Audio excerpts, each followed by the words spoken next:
We are cultivate. Cultivate. cultivate. Cultivate. Cultivate. Cultivate. We are cultivate.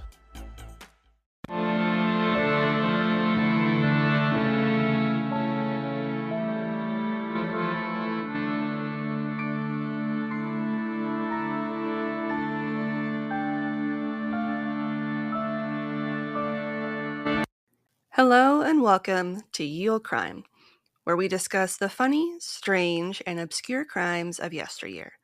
I'm your host, Lindsay Valenti, and joining me is my sister and co-host, Maddie Stengel. Hello. Well, hello there. How's it going?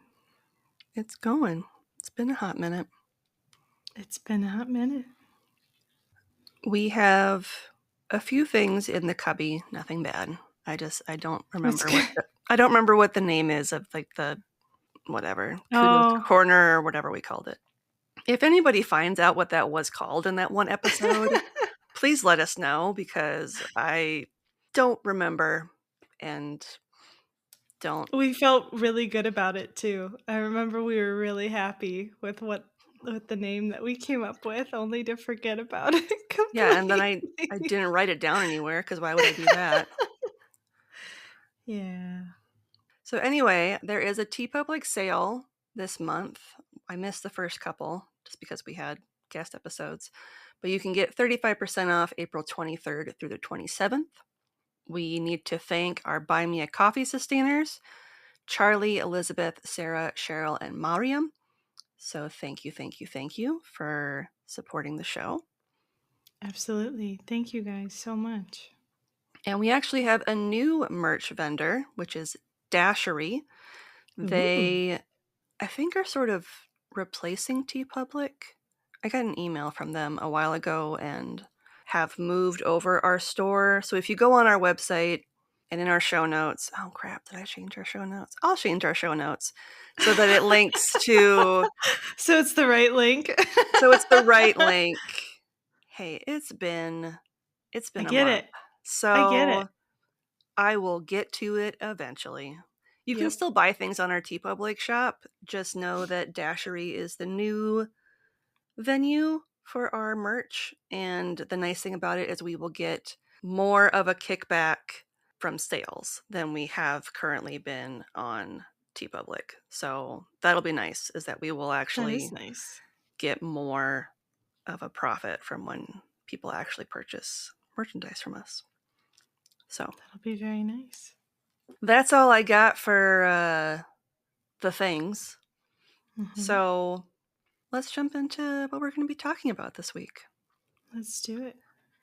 So this week, we will be discussing the Princess Alice disaster. Princess Alice? Like the name of a person. Yes.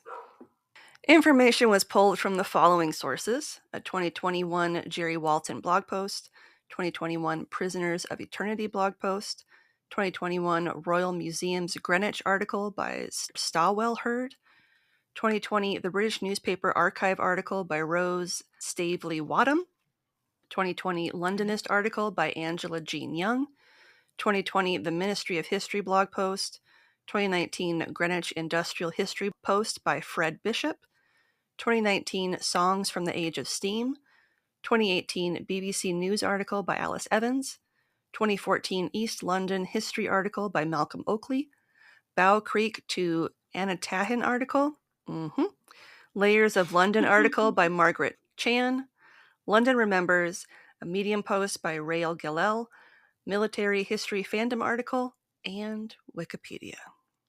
Thank you very much to Carrie Ann for her research assistance for this episode, and links to all of these articles will be included in the show notes. Over 800 Londoners boarded the SS Princess Alice on the morning of Tuesday, September 3rd, 1878. Owned by the London Steamboat Company, the iron-plated, bi-funneled passenger paddle steamer had formerly been known as the P.S. Bute until 1867, when she was renamed after the third daughter of Queen Victoria. Built in Greenock, Scotland in 1865 by Caird & Co. She was 251 tons gross, 219 feet in length with 21 feet beams, and constructed of 5 bulkheads. Wow. She was designed for inter-island ferrying in the Firth of Clyde, which was a center for steamship building. The Princess Alice was used in Greenock for 2 years by the Wemyss Railway Company to ferry passengers to and from the Isle of Arran, before it was purchased by the Waterman's Steam Packet Company of London to act as a pleasure steamer on the River Thames.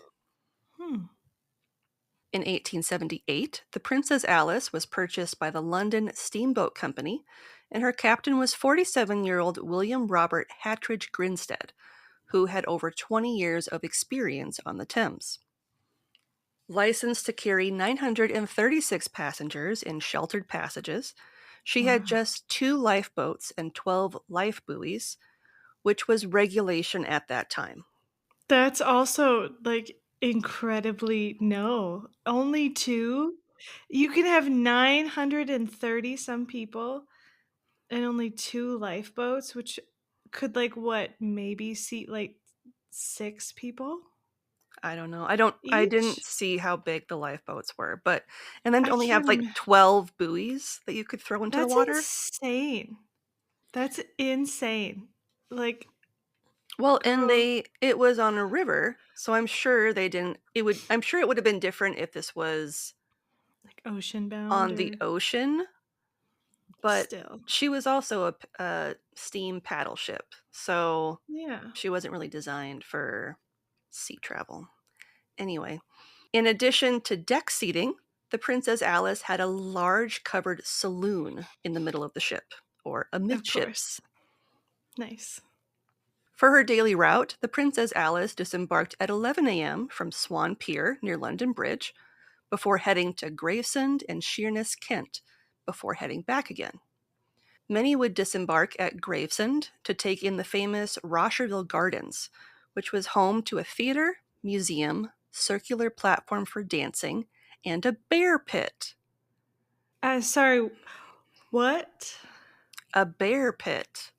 The gardens, which had opened in 1839, were a popular destination for families as well as lovers, who would often get lost in the maze or enjoy a day at the shooting gallery. Yeah, I mean, that does sound lovely. That sounds super great. But, why bears? I don't know. What was with Victorians and their weird obsession with wild animals? At least it was a bear pit and not like a lion pit. I'm sure there were lion pits at some point There in, probably were. another path. Yeah, in another garden somewhere. Yep. They had a tiger one, too. The Princess Alice wasn't the only pleasure passenger steamer vessel owned by the London Steamboat Company. They owned several others, and tickets could be purchased and used interchangeably between the different vessels. So you could buy a ticket and ride on the Princess Alice, maybe get off at Gravesend to spend time at the gardens, and then hop on a different ship to come back home, all with Nice. the So one it was ticket. that's definitely kind of your first dip into public transit. Then at Yeah. that point, as soon as you pay for your ticket, that ticket works for any bus Mm-hmm. in the city until it expires. Yep. And that's kind of what this was like, too. Nice. I'm glad that they did that because I'm sure you would miss your ship. I'm sure you definitely miss your boat. Mm-hmm. The company charged 2 shillings, or about £9 today, for adults, and children traveled for free. I don't know what the age cutoff was for children. I'm assuming it was, I don't know, younger than 16, probably. Considering, yeah, they did treat teens as adults kind of during Mm-hmm. this time. Weren't Yeah. you able to marry at 11 or something horrific like that? Something crazy. Yeah. Yeah. As soon as you're 11, you're no longer a child. Yeah. Go work in the mines. You're a woman with 12 children. Yeah. In fact, many of the passengers of the steamer were women in the company of their traditionally large families, such as Emily Taus, who was traveling with her 8 children, as well as her mother, Eliza Hooper, and her cousin, Helen Waring, who had been on several steamers, considering Emily's husband, William Wrench Taus, was superintendent of the London Steamboat Company. Highfalutin. Highfalutin. So they traveled a lot via passenger steamer. Yeah, so it must have been kind of like private jet transport almost. For them, yeah, kind Yeah, of. like exclusive-ish. Mm-hmm. Like They probably didn't have my to buy tickets. We'll just right. say that. They're like, I'm not a child, but I'm here for free. Yep. My husband. Ooh. The SS Princess Alice was near capacity on September 3rd, 1878, which was an unseasonably warm day that felt like summer when she set off about an hour after sunset on the quote-unquote moonlight trip. Mm-hmm. Prior to setting off, Captain Grinstead allowed his helmsman to stay back at Gravesend, and instead named John Ayers, a junior seaman, as the ship's helmsman. Unlike the previous helmsman, Ayers didn't have as much experience helming a steamer like the SS Princess Alice, and even less experience helming on the Thames. Then why would that be a night shift? I don't know. That's like a few too many strikes, man. Like, was he really? To me, it sounds like he was the last one. He was on the bottom of the call list, and everybody else had food poisoning above him. Well, like in one of the various articles that I read, it was kind of like he was a friend of the previous helmsman who wanted to stay because Mm. he was doing something. And he was like, "Oh yeah, I got you. I'm also a waterman. I can go and I can do your Oh, place." no. That's even worse of, like, you're just not being responsible at your job, and you're out of your mind enough to let your friend do your job? Like, fly a plane or drive a boat? The captain agreed to it, so I don't know. Insane. Either way, they departed Gravesend around 6:30 p.m., carrying roughly 700 to 800 passengers, in addition to a band that was playing on the main deck. Oh my god. Besides the band, on the foredeck was also a group of women who were singing prayers, while the bulk of the passengers were below decks in the saloon enjoying food and drinks, as one does around dinner time. Mhm. Now, between 7:20 and 7:40, the SS Princess Alice passed Tripcock Point and came within Galleon's reach at a speed of about 11 knots or 12.7 miles per hour. It was here they came within sight of North Woolwich Pier, which was where many of the passengers planned to disembark. This was also when the ship Bywell Castle was sighted. Now, the Bywell Castle, which is a collier or a cargo vessel, was constructed Mm. of iron and propelled by a single 4-bladed screw. It weighed 890 tons gross, was 250 feet long with a stem 20 feet over the waterline, and had been built in 1870. So a 4-bladed screw is kind of like a 4-bladed propeller. Yeah. So it was just a huge, heavy boat. It was a big cargo ship, yes. Oh, She no. carried coal instead of passengers, Oh, no. typically to and from Africa. Okay. She was captained by Thomas Harrison, who was setting off for Newcastle via the Thames to pick up coal before heading on to her final destination of Alexandria, Egypt. So it wasn't fully full yet. She was empty. She had nothing in her cargo. Small mercy, potentially, Yeah, she was heading to Newcastle to to refill. fuel up, for lack of a better word, before Yeah. heading on to Egypt. Okay. Stock up. Stock up, thank you. Now, since the royal docks were still under construction, the Bywell Castle had been moored at the bustling West India and Millwall docks, where many outgoing cargo ships would weigh anchor until the start of the ebb tide. This would allow them to take advantage of the strong current when the river was at its highest. That makes sense. Smarter, not harder. Now, Captain Harrison didn't typically take the Thames, so he hired an experienced river pilot named Christopher Dix to man the Bywell Castle. In addition to Captain Harrison and pilot Dix, the Bywell Castle had 21 men on board, as well as Mrs. Harrison, so the captain's wife. Okay.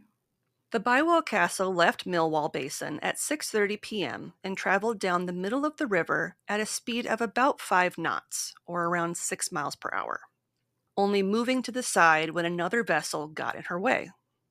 As they approached Galleon's Reach, pilot Dix noted the red port light of the SS Princess Alice, and that her course would cause her to pass them on the starboard bow, which would be the right side of their ship. The conditions around Tripcock Point at ebb tide, so when the water is at its highest, are known to be difficult in this section of the Thames. An offset current runs north across the river towards Beckton Gasworks Pier, which means that a vessel coming upstream would encounter two currents: the cross current on the port side of the ship, or on the left, as well as the tide that would be pressing on the starboard bow, or the right. So they're getting kind of hit from both sides as they're heading upstream. Not good. Now, the quote-unquote rules of the road for river navigation are as follows.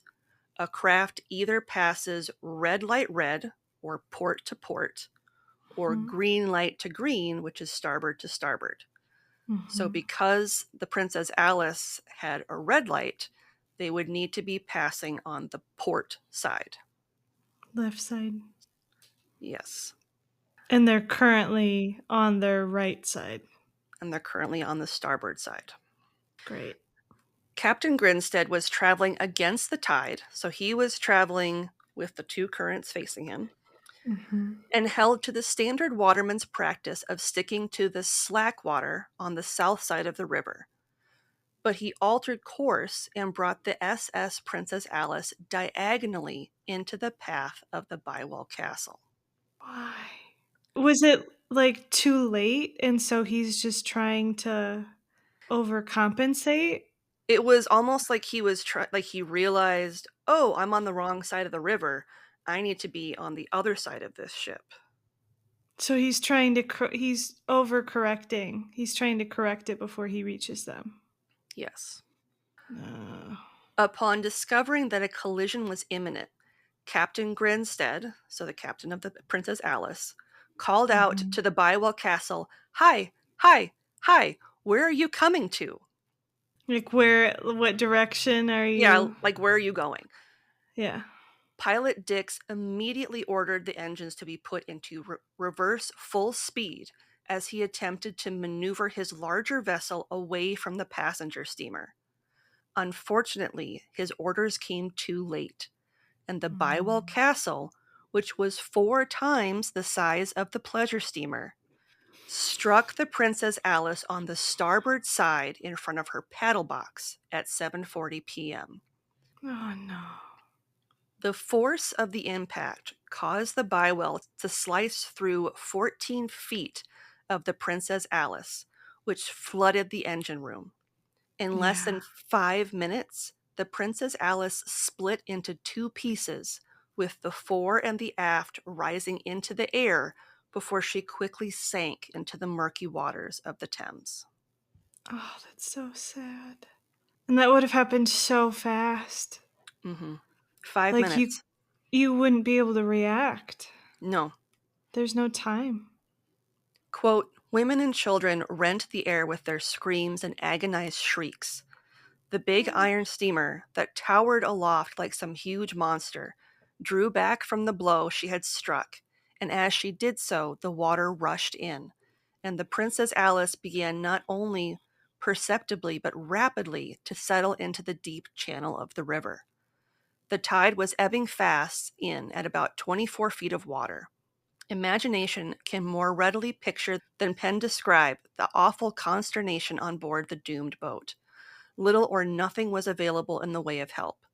Some hundreds of people, rendered frantic by terror, were struggling towards a single rope. No earthly power could help them. Within 5 minutes after the first shock and thrill of the collision, the Princess Alice sank into deep water, leaving her freight and 700 souls screaming, shrieking, and struggling in the dark, cold waters of the Thames, driving rapidly down towards the sea. End quote. It's so sad. Captain Harrison immediately weighed anchor and ordered ropes thrown from the bows of the Bywell Castle to the passengers of the Princess Alice, as well as small boats. Several boats in the area rushed to help after the collision, with 25 being rescued and taken to Beckton Gasworks, while others were taken ashore at Erith. Despite everyone's efforts to help the victims, due to the tides going out and hundreds struggling in the water, many of the passengers drowned. There weren't enough boats on the Thames to pick up the survivors, and those who did survive did everything within their power to help their loved ones. The Globe reported, quote, "Narratives of survivors, given in simple, unvarnished language, tell more forcibly the tale of disaster than any description gained from a collation of facts. The captain of the Bonita had the honor and gratification of drawing several poor, half-drowned, and despairing mortals into his craft and saving their lives. The crew of the iron steamer threw over lines and buoys among the struggling mass below. Men clinging to buoys or floating timbers that drifted near the steamer clutched her chains and dragged themselves on board. A few women and children were saved. No one at present quite knows who, but of all the 600 less rather than more than 100 escaped with their lives. All the rest, between 400 and 500, were overwhelmed by the waters and drowned." End quote. Now, given the fact that there was no passenger list, it's hard to be sure just how many people were aboard the SS Princess Alice at the time that she sank. But it's believed that around 640 to 650 people succumbed to the waters of the Thames that day, as that was the number of bodies that were eventually recovered. That's insane. Because, I mean, you have to think, of course, a few of them, at the very least, were likely not part of the tragedy, right? Because, I mean, bodies would come out of the Thames constantly. Pretty much daily, yeah. Yeah, but still, God, how devastating. And how awful just to, like, see it. Because, like, that's a normal route. That's a normal everyday route. And it's just gone. Now, between 69 and 170 people were saved that day, but it's impossible to know how many more victims may have been swept downstream or ended up buried within the mud. Oh, yeah. Because I'm sure. Oh, with it being like the ebb, yeah, they could have easily been trapped into like the muck and stuff and wouldn't be recovered until like the next season. Now, one important thing to note about the Thames is that following the Great Stink of 1858, pumping stations had been constructed, such as the Crossness Pumping Station, which would pump 175 imperial gallons of untreated sewage into the Thames twice a day near Woolwich. Let me guess, this was close to where the accident happened? Yeah. So they didn't want to recover the bodies because of all the other human waste being dumped all the time? No, we'll get to it. Oh, So, no.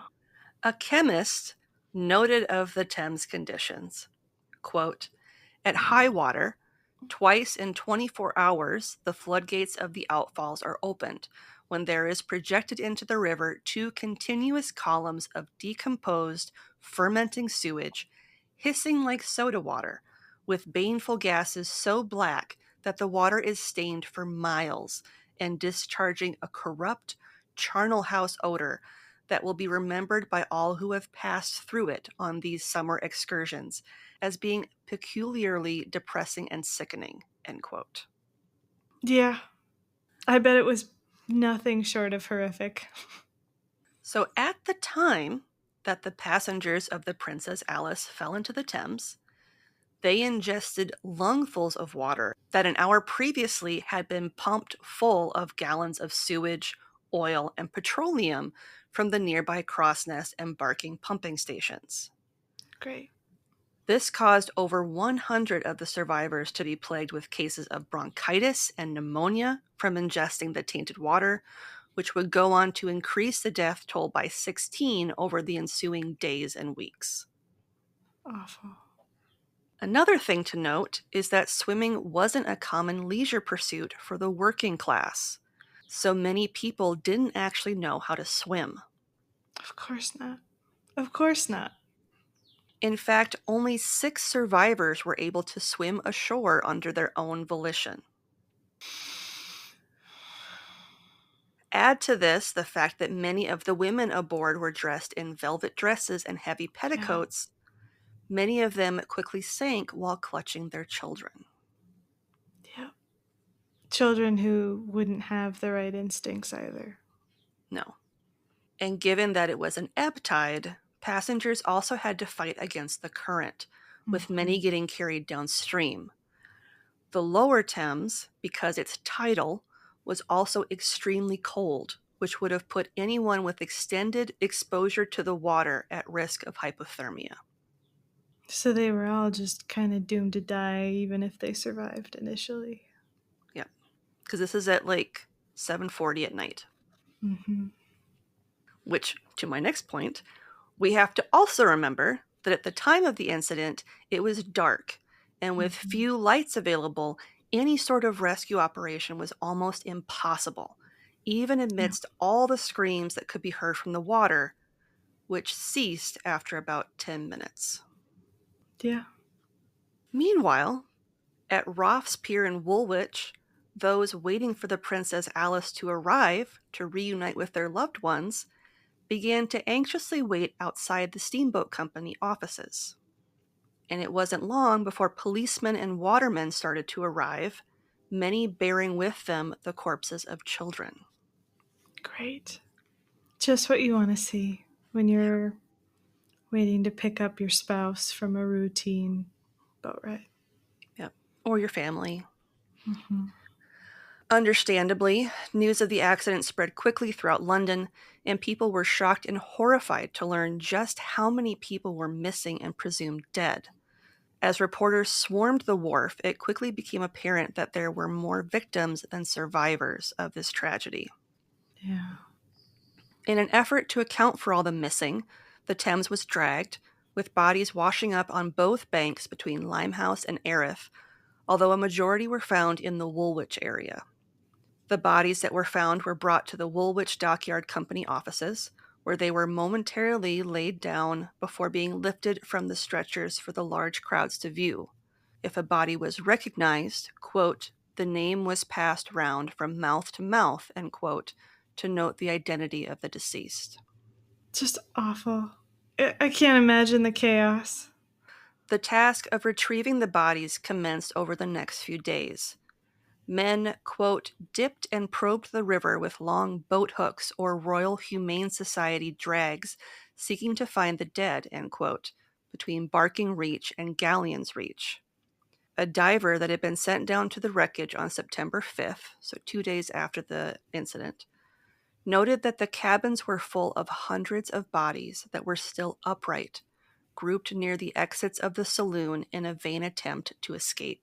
They were later freed from their watery graves when the wreck was lifted from the river. The remains of the Princess Alice lay in 3 parts in the river.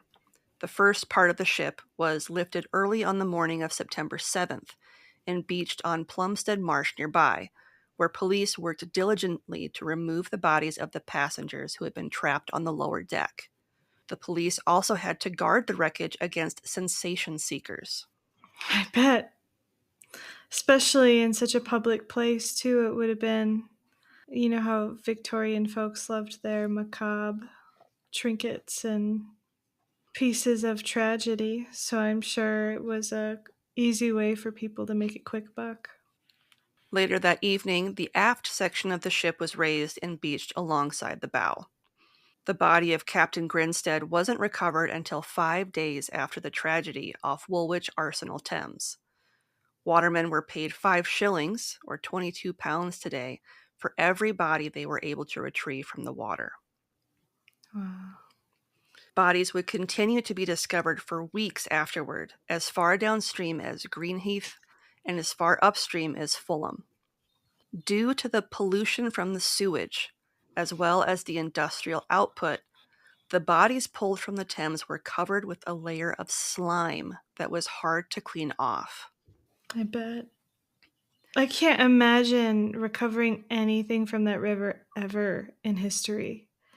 Like the Thames has to just be this one of like the sickest bodies of water in history. Mhm. With Yeah. just the sheer amount of like chaos that is always surrounding it at any given point in time. The corpses also decomposed at a much faster pace than normal, with many of them being bloated. Yeah, because didn't they say it was like abnormally warm too? It was unseasonably warm. Most of them were trapped underwater an additional 5 days until the boat was lifted up. In addition to the bodies themselves, the clothes of the victims also began to rot or became discolored from the polluted water. Yep. Well, especially with some of those like artificial dyes, like some of the cheaper dyes too. Hmm. If a woman has like a dark, indigo dress that was cheaply dyed, all that's going to Yeah. bleed into that water.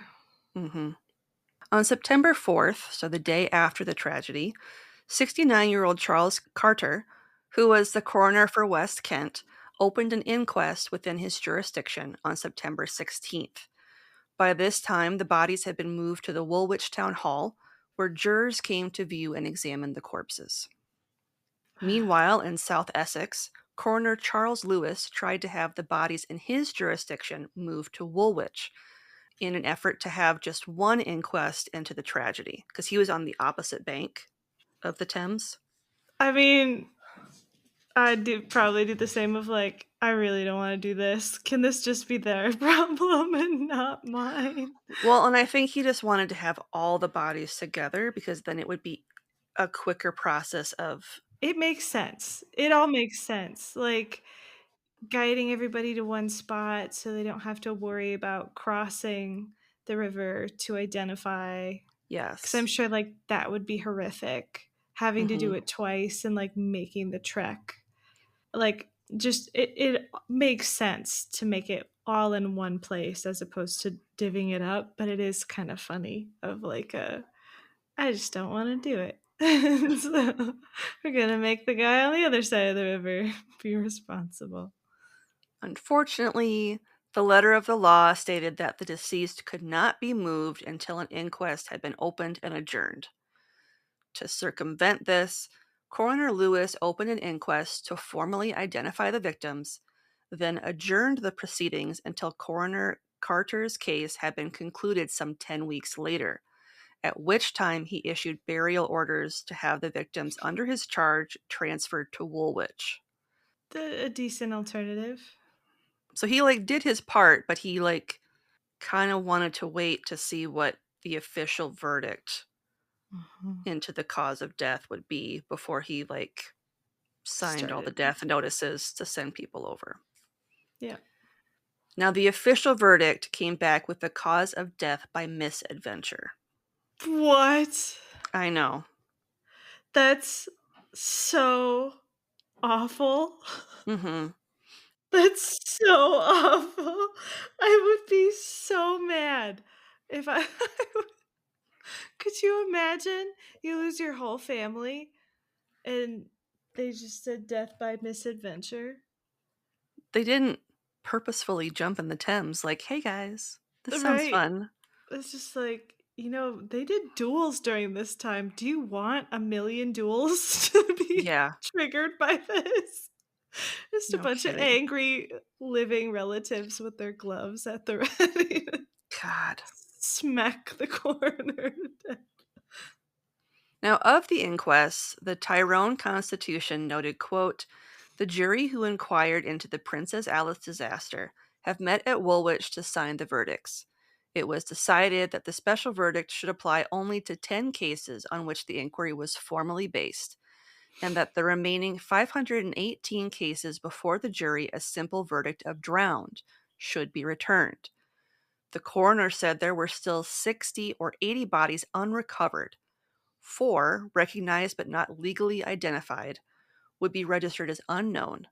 The jury then signed separate verdicts in the case of 12 persons for whom counsel had appeared. End quote. That's insane. Now, the inquest examined the cause of the collision and focused primarily on William Beechey, who was the first victim to be positively identified. Several boatmen gave witness testimony, as well as survivors from the Princess Alice and crewmen aboard Bywell Castle. Evidence was also gathered regarding the construction of the passenger steamer and the state of the river at the point where the ship sank. Okay. On November 14th, after 12 hours of discussion, the verdict was released, although 4 of the 19-member jury refused to sign it. Oh. The final verdict reads as follows. Quote, that the death of the said William Beechey and others was occasioned by drowning in the waters of the River Thames from a collision that occurred after sunset between a steam vessel called the Bywell Castle and a steam vessel called the Princess Alice, whereby the Princess Alice was cut in two and sunk, such collision not being willful, that the Bywell Castle did not take the necessary precaution of easing, stopping, and reversing her engines in time, and that the Princess Alice contributed to the collision by not stopping and going astern, that all collisions, in the opinion of the jury, might in future be avoided if proper and stringent rules and regulations were laid down for all steam navigation on the River Thames. And then an addenda was added. Okay. So it was 4 main points. Mm-hmm. We consider that the Princess Alice was, on the 3rd of September, seaworthy. We think the Princess Alice was not properly and sufficiently manned. Mm-hmm. We think the number of persons on board the Princess Alice was more than prudent. And we think the means of saving life on board the Princess Alice were insufficient for a vessel of her class. End quote. Nice. So pretty much, like, almost completely relieving the cargo vessel of fault. Yes. Which I agree with for the most part, I think. I think they did everything they could given the time that they were given. Mm-hmm. To react, yeah. Yeah. The bodies of the victims were prepared for burial by the women of the Woolwich Workhouse, and soldiers were sent over to offer their aid preparing coffins to bury the dead, as well as the use of army wagons to take them to their final resting places. As you can imagine, the loss of so much life affected many people, and in an effort to assist the families of the victims, as well as the survivors of the tragedy, the owners of the Reynolds newspaper established a subscription list, and donations would be sent to John Dix, who would then distribute the donations to the victims. Please tell me that actually happened. It actually happened. Oh, good. I'm like, please. Yeah. Additionally, the Mansion House Fund was created, and as of September 20th, 1878, just 17 days after that fateful day, a collection to the tune of £23,000, or £2.3 million today, had been amassed. Wow. The final total of donations would come to £35,000, or £3.5 million today. That's incredible. In addition to over 150 private funerals that were conducted over the ensuing days, a mass burial of 120 victims took place on September 9th at the Woolwich Cemetery. Thousands of people attended the ceremony, with attendees watching as the coffins passed by with a simple police identification number attached to them. In some cases, clothing and other personal items were attached to the identification numbers in an effort to help identify the victims, who were already too far into the decomposition process to be properly identified. It was this process that allowed several of the victims to go on to be identified. A memorial shaped as a large granite Celtic cross marks the spot in Woolwich Cemetery, where the mass grave resides. Mm-hmm. The inscription reads as follows. So in the circle at the top of the monument on the west side, it says, "I am the resurrection and the life." And at the circle on the other side, on the east side, it reads, "In Christ shall all be made alive." On the four faces of the base of the cross, it reads, "The saloon steamer Princess Alice, returning from a pleasure excursion, was wrecked off Tripcock Point by collision with the steam collier Bywell Castle on the night of September 3rd, 1878. It was computed that 700 men, women, and children were on board. Of these, about 550 were drowned. 120 were buried near this place. To the memory of those who perished, this cross was erected by a national sixpenny subscription to which more than 23,000 persons contributed. Quote, in the midst of life, we are in death, end quote. Jesu mercy." Of the mass funeral, it was noted, quote, "The shops along the line of route were closed. The crowd which assembled along the pavements and in the cemetery were quiet and reverent in their bearing. The route was kept clear by the police, horse and foot, but there was really no occasion for their services, for the crowd was in no humor for pushing or thronging the road. 2,000 or 3,000 spectators were gathered. Many were in black, and by their appearance were among those who have lost relatives in the disaster. A stranger entering Woolwich might have imagined that a terrible pestilence was ravaging the town. So large was the number of hearses which came in from the London road, so subdued the demeanor of the inhabitants." End quote. Wow. William Towse, the superintendent of the London Steamboat Company, had been working in London the day of the incident. Of the 10 members of his family who had been aboard the ship that day, only 4 of them would survive. His eldest daughter Gertrude, who was 13, son Edward, aged 8, son Arthur, aged 6, and daughter Florence, aged 5. He'd lost his wife Emily, eldest son Edgar, second eldest daughter Frederique, youngest daughter Winifred, and his 1-year-old son Bernard. That's so sad. And although Emily, his wife, had still been breathing when she was rescued from the icy water by the Duke of Teck's steamer with their lifeless baby in her arms, she succumbed before they made it back to land. I mean, that makes sense, especially if she ingested however much of that toxic water.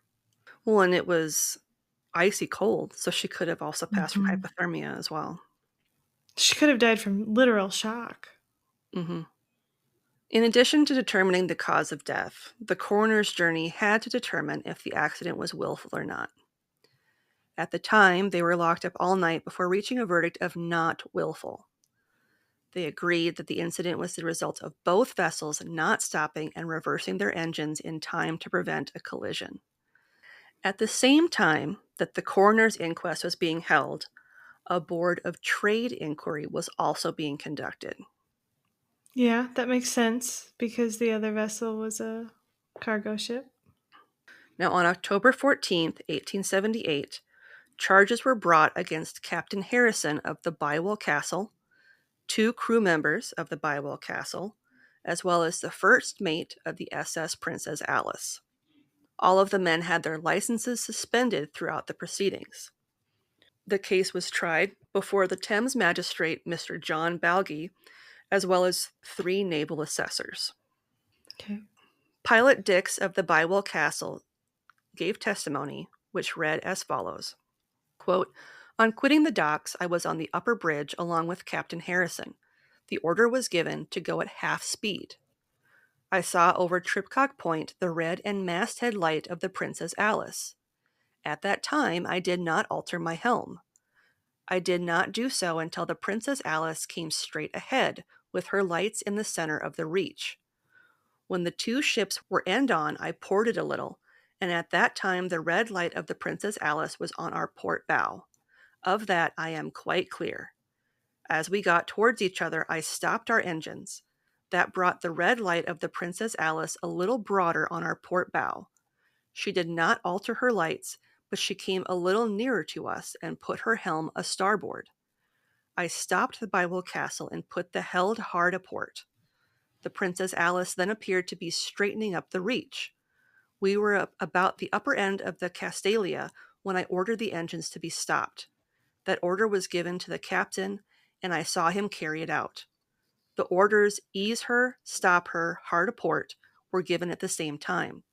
The helm was put hard a port, but the Bywell Castle paid off very little under it. At that time, the order ease her, stop her was given.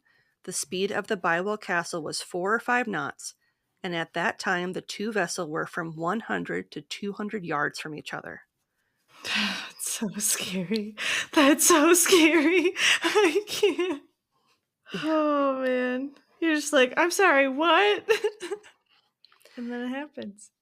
After the collision, the Princess Alice rolled over to the port side and went down under our bow. The Bywell Castle floated with the tide. She drove down the reach and brought up about half a mile below Barking Creek after we could save no more lives." End quote. Waterman Ralph Wilkinson, who hailed from Gravesend and was aboard the SS Princess Alice at the time of the incident, gave the following testimony. Quote, "I was in the after starboard spouson, getting a spring ready. I could not get a life buoy, so I ran to the boat and half got it into the water. The Princess Alice went down head first in about a minute and a half. I climbed up the davits of the boat and jumped into the water and swam to the paddle box, which was floating, and was picked up by a barge. I could not hear anything at the time of the accident because the steam was roaring off. I did not hear the whistle blown before the collision. It may have been blown, although I did not hear it." End quote. Mm-hmm. Another survivor, passenger Henry Topman of the SS Princess Alice, shared his account of that day and how he managed to survive. Quote, "The Princess Alice left Sheerness at 4:15. There were a great many women and children. I never saw such a lot of children suckling. I have no idea of the time the collision occurred, but it was dark. I had my brother-in-law with me. I was on the aft part of the paddle box. Up to this time, we were all merry and lively, and everything was nice. My first idea of danger was in hearing the captain shout out, 'Hi, hi, where are you coming to?' The next thing she, or the steamer, seemed to squeeze into us right amidship. There was no great shock. It was a thrusting in, and it seemed to crush her up. Then it was a scene, as she backed out and let water in, and we were all gone in less than 5 minutes. She went down in mass. Children were crying, women screaming for ropes or anything to get hold of. In fact, I stood back, resigned. I felt there was no earthly chance of getting before the other people. She went down in many feet of water. I was saved by a buoy from a boat that went over my head. I caught hold of it. For my own part, I do not believe there is 1/4 of the passengers saved. The shrieks were something indescribable. It was something terrible to see 400 or 500 trying to get one rope. Everybody on board knew she was going. I heard of one the crew say directly the other ship came on, 'She is sinking.' There were bodies enough to be picked up, but the boatmen and everybody wanted to save those that were alive. The water was thick with them. I was a little boat that picked me up. They threw ropes over from the steamer, and they did throw buoys over and save me and 2 others, 3 of us altogether." End quote. That's so crazy. The second steward of the SS Princess Alice, William Alexander Law, who was 37 at the time of the incident, had been in the saloon. Quote, "I ran to a young lady with whom I was keeping company and took her on my shoulder, being a good swimmer, and jumped overboard and swam to the shore. But as I was going, my poor girl slipped off my shoulders, or was dragged off, and I lost her, although I dived for her. I saw a gentleman, Mr. Talbot of Forest Hill, who was sinking, and caught hold of him and held him up till we were picked up." End quote. That's so sad. He tried to save his little lady, and fuck, that could have been like a multitude of things that could have pulled her off of him too. Mm-hmm. Another passenger of the Princess Alice, 20-year-old James Lynn, shared his account as well. Quote, "There was a general cry to get out of the way of the bark, and the captain and the crew called out to those on board the other vessel to stop. In another moment the crash came.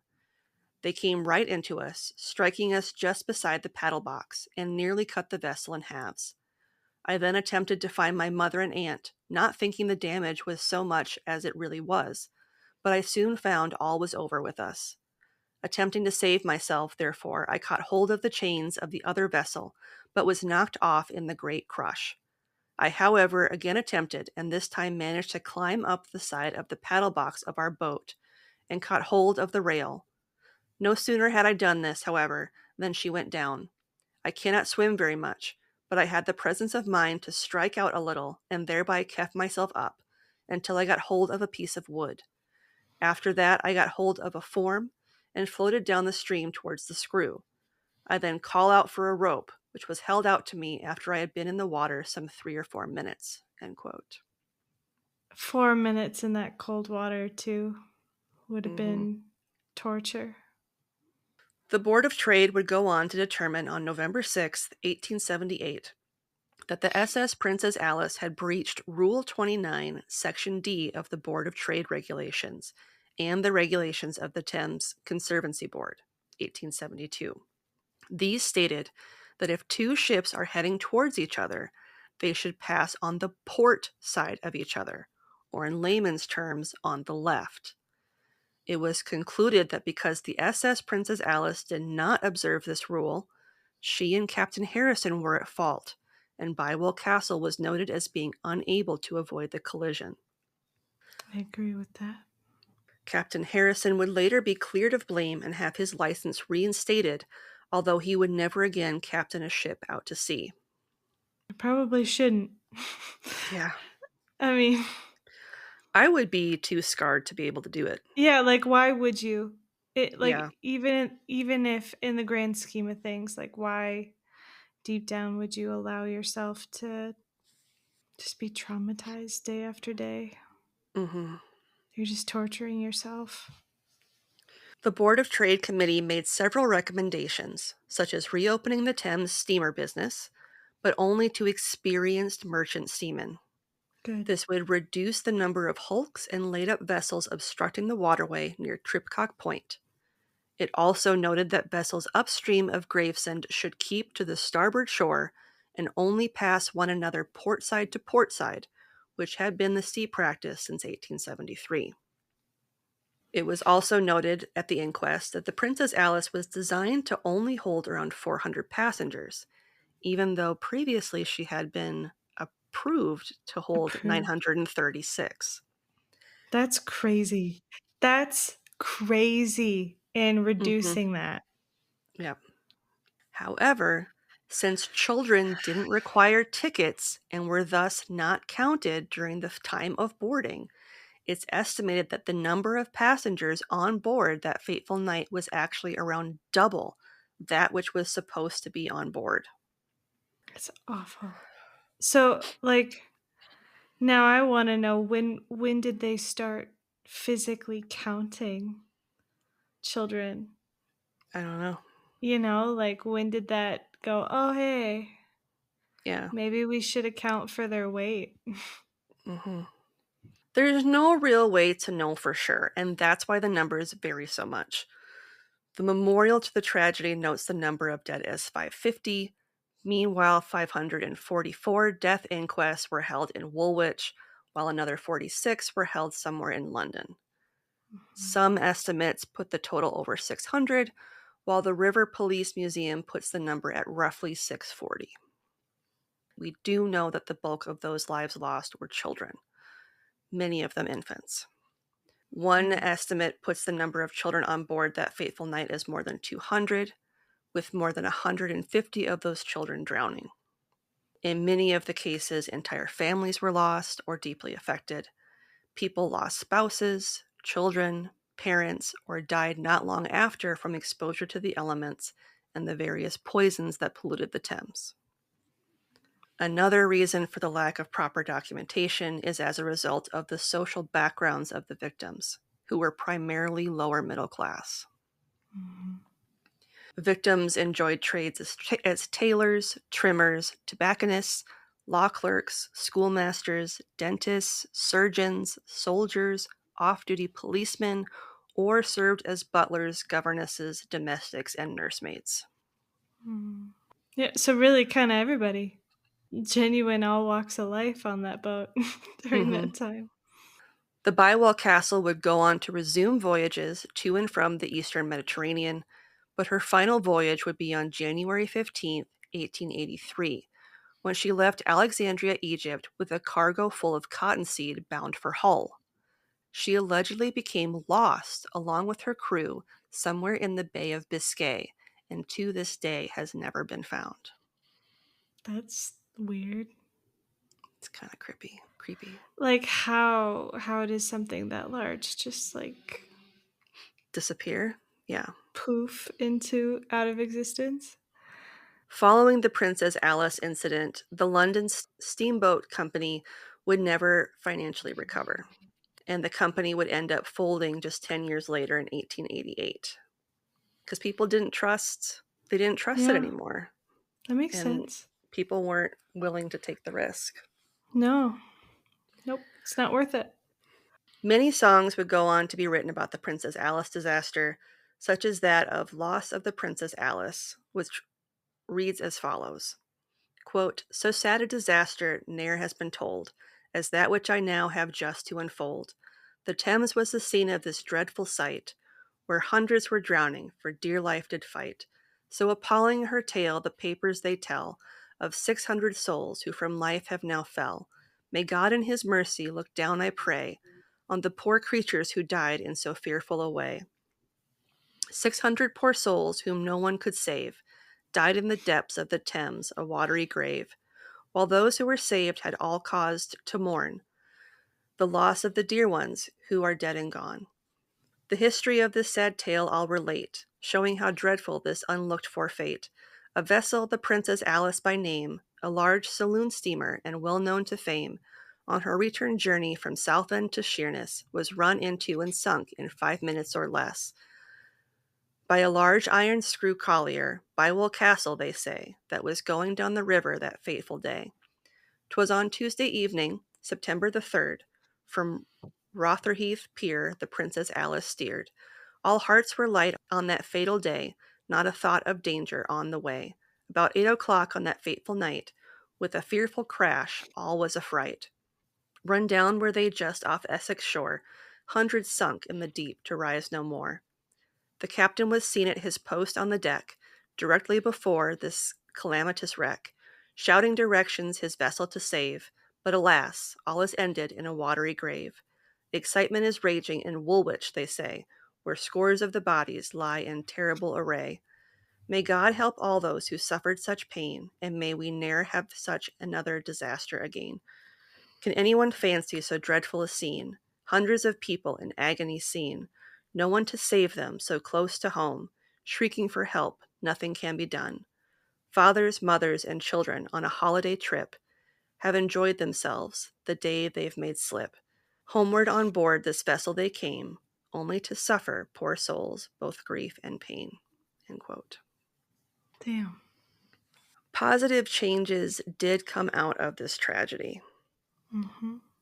Improvements would go on to be made to the sewage system in the 1880s by London's Metropolitan Board of Works to purify the sewage, and 6 sludge boats would be constructed to dispose of waste in the North Sea.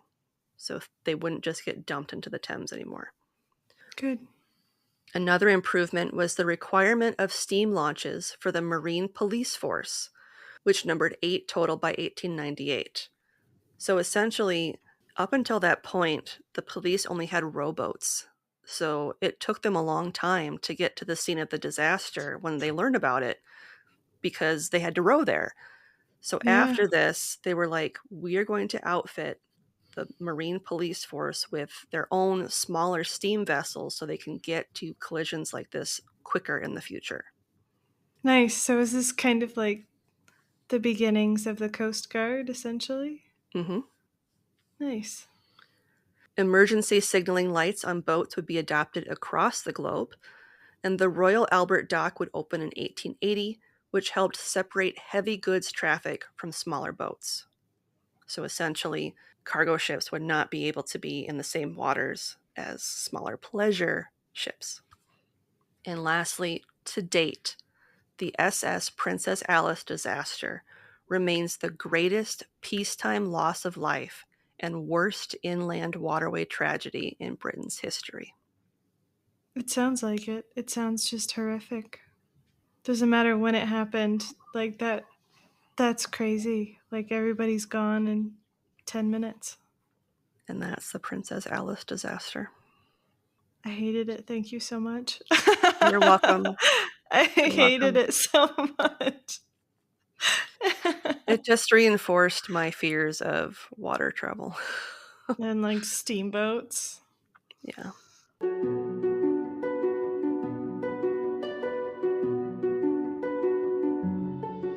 I'm Dawn. And I'm Cole.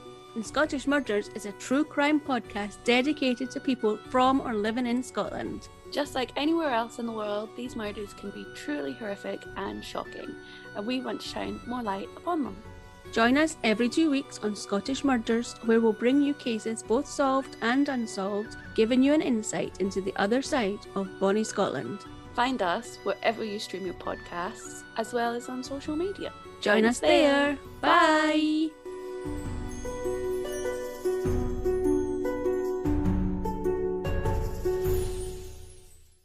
On that note, this week's podcast plug is Scottish Murders. Oh no! Scottish Murders is a twice-awarded shortlisted fortnightly podcast that brings to light the stories of murder victims from or living in Scotland and the relentless pursuit for justice in solved and unsolved cases, and is sensitively and respectfully hosted by Dawn. They are part of the Darkcast network, and we will have a link to her show in the show notes. Nice. And this week's listener question comes from Carrie Ann's eldest. Oh, nice. Hello. And she would like to know, what is the weirdest thing that the two of us have eaten? Huh. Weirdest thing. I don't know. I'm trying to think of I'm not a super adventurous eater, right? So there's I'm not either. nothing super crazy in terms of that world. I think I've had tongue before. Salvadorian food, like ox. I don't know. I don't know what my most adventurous was, or grossest maybe. I can't think of anything super. I don't know. I don't know. What about you? Are you Can you think of anything? The weirdest thing that I've eaten, and it's something I tried because Thomas's father used to eat this. And so I think it was the anniversary of his passing. Thomas made this to kind of remember his dad. It's a peanut butter and green olive sandwich. I could see that. I already don't like green olives. I can't do olives. I bet he just loved really salty peanuts as a kid or something, Yeah, so I don't know what it was, if it was a combination of the vinegar or Yeah. I don't know. It was not my jam, and I did not eat more of it than a bite. But I would say that's probably the weirdest thing, the weirdest food combination that I've had. I think two things that I've eaten that probably aren't commonplace things that you would eat on the regular that I really did not like was squid. I had It can be a tough texture. Yeah. It's tough, and it tasted like a ocean scented candle, and it had kind of the consistency of a candle too. I just did not. Nope. And I really can't do oysters. Fair. The gritty texture, and no, can't do it. So that would probably be my response. Okay. I think probably the grossest for me was just this really poorly cooked octopus from my health teacher in high school. because he wanted to like scare a bunch of Midwestern kids by cooking us octopus, but he like cooked it too long and he didn't season it, so it just tasted like rubbery nothingness. unseasoned turkey. Yeah, like it was just really, it didn't even have like, you know, at least with tofu when it's not flavored, if it, the texture can be nice, you know. Mm-hmm. It just didn't have any redeeming qualities.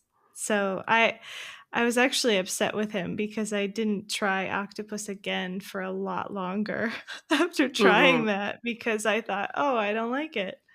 But I would say the weirdest thing is actually a prank that we did in high school when I was a stagehand for a play. So we would do these little one-act plays in the spring as to like make the upperclassmen do something that they, like a play that they didn't get a chance to do or something. It was always like a cute little fluffy thing. Sure. We had actually pranked them with green olives in this like pudding that we were supposed to make for them. Ugh. So like throughout that week, we had put other pieces like M&Ms or something like nice and sweet that would melt under the light, so it would look gross, but it would taste delicious. And on that last night, we put green olives in it because we were just the meanest people ever. And then that night, we had a party to celebrate the end of the show, and they were roasting marshmallows, and we put green olives in the center of a marshmallow. Oh, God. And fed it to the guy again. I am like, we were monsters. I don't know. It's so mean. Gross. But yeah, it was a roasted marshmallow with a green olive in the middle of it. Nasty. I didn't try it. They didn't catch me, so I didn't eat that. But no, thank you. Yeah, that was a bad combo. If you would like to submit questions that you'd like us to answer on the podcast, you can slide into our DMs on Instagram. We're on Blue Sky now. I haven't added that to our show notes yet, but we are on Blue Sky. You can send us a message on Facebook. I'll get it. I don't really go on there, but I'll get it. Or you can message us on TikTok. That's also another avenue, Sure. I suppose. Mm-hmm. On that note, what's something good you'd like to share? I don't know. I think, ironically enough, my good thing the last time we were together was how much I love my job and how I'm so grateful for it. Only now it's at risk because of what's currently happening in the United States. So I might lose my dream job soon, depending on what happens this week.